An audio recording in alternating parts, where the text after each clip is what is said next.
Nama saya Heri Budiana, lahir Singaraja 45 tahun yang lalu. Nama saya Ido Bagus Eka Harista atau biasa disapa Gus Eka. Jadi saya dari salah satu perwakilan teman-teman kami dari Naluri Manca. Kan saya Gung Ama dari Gama Putu 1930 atau Gama Kreatif Hub. Naluri Gama ini lahir karena kegundahan saya melihat minimnya pencatatan secara audiovisual tentang seni Bali. Selama ini adalah catatan itu cuma dari mulut ke mulut, dari cerita orang ke orang, dari cerita murid ke guru atau guru ke murid. Kemudian kami berkeinginan untuk mencatat ini menjadi sebuah karya yang bisa bertahan lama. Jadi kami gunakan metode audiovisual. Kebetulan tren hari ini adalah arahnya ke sana. Jadi podcast ini adalah salah satu metode untuk mencatat. Kemudian saya riset juga siapa-siapa yang sekiranya bisa saya ajak berkolaborasi. Ide ini saya lempar kepada teman-teman di Naluri Manca, kemudian direspon sangat luar biasa. Dan mereka bekerja sangat semangat. Jadi itu juga membesarkan hati saya untuk terus mengerjakan proyek ini. Kami dari Naluri Manca awalnya bertemu dengan salah satu motivator kita ada Pak Heri. Ya, di sana kita mengulas tentang pencatatan. Di mana seni pertunjukan kami memang selain berkarya visual jarang sekali, bahkan hampir tidak gitu untuk yang namanya memprioritaskan sebuah pencatatan dalam sebuah karya, dari karya baru, dari penggalian dan pelestarian. Jarang, bahkan hampir belum pernah kami ambil.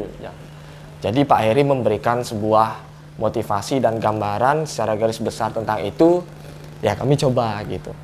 Jadi ketika kami coba, awalnya itu masih trendingnya tentang podcast ya.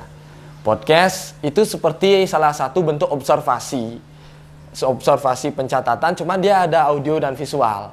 Nah itu udah menarik sekali. Di sana kami mendapatkan suatu hal yang menurut kami itu seperti paham baru, padahal itu sebenarnya kami baru paham gitu. Nah dari Naluri Manca menggali tentang apa, tentang baris, dari sejarah, dari fenomena-fenomena yang terjadi, masa lampau, masa kini, dan masa depan. Kemudian di tengah perjalanan saya bertemu dengan Gama Putu, Gung Ama, yang kebetulan juga teman lama yang sering juga berdiskusi. Kemudian saya lempar ide ini dan disambut. Dan kebetulan Gung Ama adalah salah satu fotografer yang karya-karyanya selalu berdasarkan riset. Jadi sangat-sangat nyambung. Beliau respon ini dengan sangat antusias, dengan semangat. Jadi sebenarnya pemantik untuk proyek Naluri Gama ini cukup menarik gitu. Jadi saya memanggil beliau adalah Bli Heri gitu. Jadi sapaan panggilan sayang saya terhadap beliau.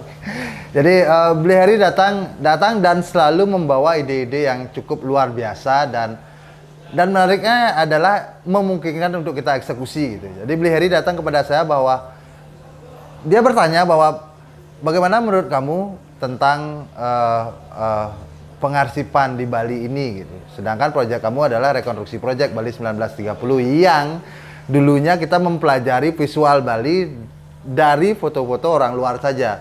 Terus ketika kita memiliki SDM saat ini untuk mendokumentasikan itu, apakah itu sudah terjadi gitu? Ternyata ya menurut saya bahwa itu belum marak terjadi. Secara audio dan visual, sedangkan kali ini adalah metodenya adalah audio dan visual, salah satunya adalah podcast gitu. Nah, saya cukup tertarik ketika sesuatu project berbicara tentang riset gitu, berbicara tentang mempelajari sesuatu sebelum kita melakukan sesuatu.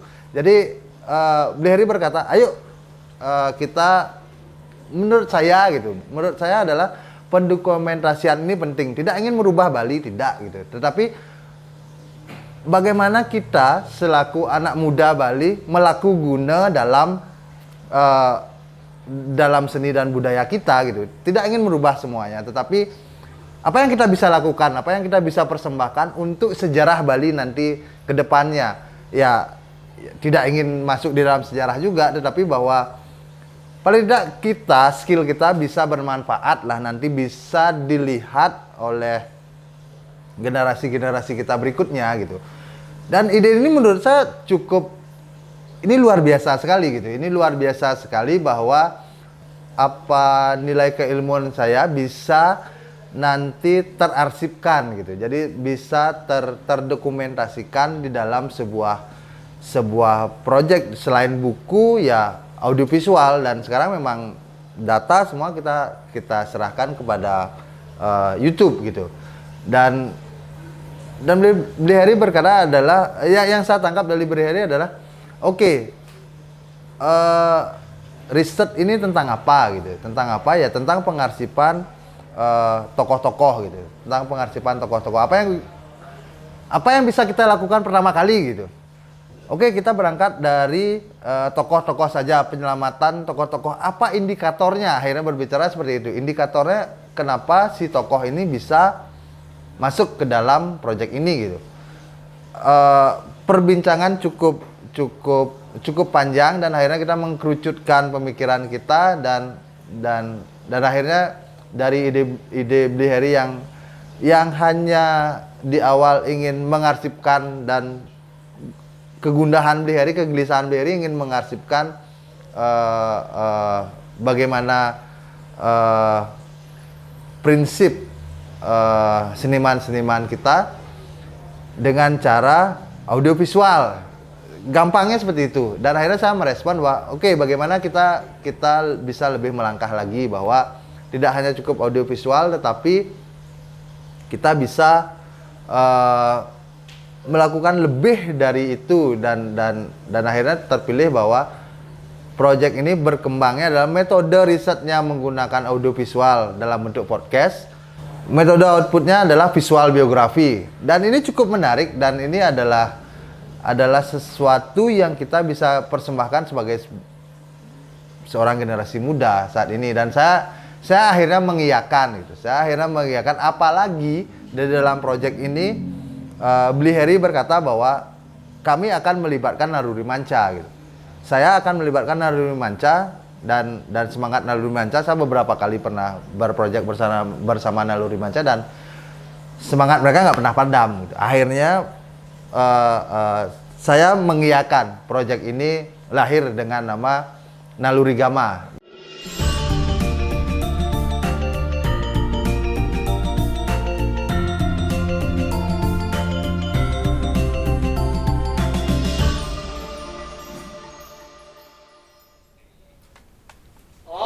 Swastiastu. Naluri Gama, membuat, mengguru, melaku guna. Jadi proyek ini kita kolaborasi antara Naluri Manca dan Gama Foto yang kita namakan dengan Naluri Gama. Jadi mereka adalah generasi emas Indonesia yang sekiranya bisa menjadi tongkat estafet untuk informasi ini. Jadi ada dua elemen ini yang berkumpul menjadikan sebuah proyek podcast sebagai salah satu metode pencatatan. Ada dua karya yang kita bisa hasilkan, ada podcast sebagai konten media sosial, kemudian ada buku yang akan bisa lahir selanjutnya. Nah, disinilah terjadi sebuah lintas disiplin ilmu, kolaborasi antara Naluri Manca, Gama Foto, dan teman-teman visual yang lainnya gitu, termasuk Pak Heri juga di sana, yang menjadi program yang bernama Naluri Gama. Dan kami ada sebuah kegelisahan. Nah, kegelisahan ini tentang betapa pentingnya sebuah pondasi. Nah, kita berbicara soal tari, pondasi kami jadi seorang penari, khususnya laki-laki, yang dimana saat ini sangat menjadi pusat perhatian krisisnya jumlah penari laki-laki gitu. Nah, maka dari itu kami memulai dari dasar, yaitu tari baris tunggal. Kalau dulu itu putra dan putri menarikan tari baris. Nah, dari sanalah kami juga melihat, oh ternyata dulu baris itu tidak dikelompokkan, bahwa tari baris hanya boleh ditarikan oleh penari putra gitu. Jadi tidak seperti itu. Bahkan tari baris ini bisa ditarikan oleh putra dan putri, karena di balik tari baris itu sudah mengandung pembendaharaan gerak, karakter feminim, karakter maskulin. Di sini juga tentang power penguasaan tubuh kita. Jadi semua sudah lengkap sekali ada di baris. Ternyata dari pijakan baris ini bisa kita mengembangkan lagi. Masih banyak sebenarnya yang belum bisa kami rangkum. Tetapi dengan langkah ini menjadi sebuah awal mula kami mengetahui sesuatu hal lebih terdalam lagi. Dari pencatatan itu kita bisa melahirkan sebuah ide-ide yang baru lagi. Selain kita melestarikan, kita bisa mengembangkan karya-karya melalui penggalian tradisi. Nah, tersiratnya permaknaan tentang baris, mengulas tentang baris, ini salah satu menjadi hal yang menarik karena di balik pembahasan itu ada sebuah cerita, ada sebuah pengalaman masing-masing narasumber yang menceritakan tentang pembentukan karakter. Dalam metode ini saya menggunakan metode box kamera yang ditemukan oleh Fox Harry Talbot pada tahun 1840-an. Jadi ini memang metode fotografi lama yang saya gunakan sebagai metode penciptaan saya di dalam proyek ini. Yang membuat menarik itu adalah di dalam proses pemotretan ini saya lebih bisa berkomunikasi dengan para narasumber saya lebih dalam gitu. Jadi lebih dalam karena proses pemotretannya cukup lama. Jadi kamera ini adalah kamera langsung ruang gelap di dalamnya. Secara fotografi, secara mood fotografi sangat jauh sekali dengan hasilnya dengan digital. Jadi itu yang membuat project ini lebih memiliki value berbeda daripada proyek-proyek yang lainnya gitu. Jadi bagaimana mood foto yang kita tampilkan di dalam biografi visual nanti ya memang benar-benar mood foto seperti bagaimana orang-orang dahulu, orang-orang luar dulu mendokumentasikan Bali kita seperti apa, dan saya ingin membawa mood itu dari metode pemotretan dari kamera ini. Ini titiknya ini lagi. Dan saya daulat juga beliau sebagai host dalam podcast ini, sebagai pewawancara juga. Jadi karya foto di buku ini tidak sekedar sebagai foto untuk menutup ruang tulisan, tapi adalah karya yang berdasar kepada riset. Jadi apa yang terjadi secara visual foto di sini adalah representasi apa yang Gung Ama terima dari informasi dari para narasumber, itu kemudian direpresentasikan menjadi sebuah karya foto. Salah satu yang menarik juga di dalam podcast ini, saya diberikan ruang gitu. Saya diberikan ruang meriset, saya diberikan ruang, kalau bahasa saya adalah mengguru di karnel, berguru di telinga. Bahwa saya diberikan ruang untuk mendengar, dan akhirnya itu menjadi sebuah, kalau pandangan saya menjadi sebuah riset awal, sebuah riset ringan, dan itu pun juga mempengaruhi saya di dalam menghasilkan karya nanti, karena saya tahu bahwa yang saya ingin tampilkan di biografi visual ini adalah sebuah potret siapa tokoh itu gitu. Dan dari wawancara itu, dari podcast itu saya bisa menyerap bagaimana energi dari narasumber itu, dan bagaimana personal si narasumber itu, dan itu menjadi sebuah bahan dasar saya untuk menghasilkan sebuah visual nanti gitu. Jadi menurut saya ini adalah catatan yang luar biasa, sangat-sangat penting untuk kita ke depan. Jadi mungkin ini bukan cuma baris saja yang kita lakukan, mungkin beberapa jenis tarian atau seni pertunjukan lainnya yang harus kita catat juga dengan metode-metode seperti ini. Jadi saya berkeinginan ini bukan yang pertama, dan ini mungkin akan menular kepada teman-teman yang lain untuk melakukan hal yang sama. Bukan saya saja, bukan Gama, bukan Naluri Manca, tapi semua teman-teman yang lain untuk sadar untuk mencatat seperti ini. Salah satu yang menarik di sini juga pun dari metode podcast sebagai metode riset yang ringan untuk menggali bahan-bahan apa yang saya nanti gunakan di dalam sesi pemotretan gitu. Jadi informasi yang cukup menarik, terus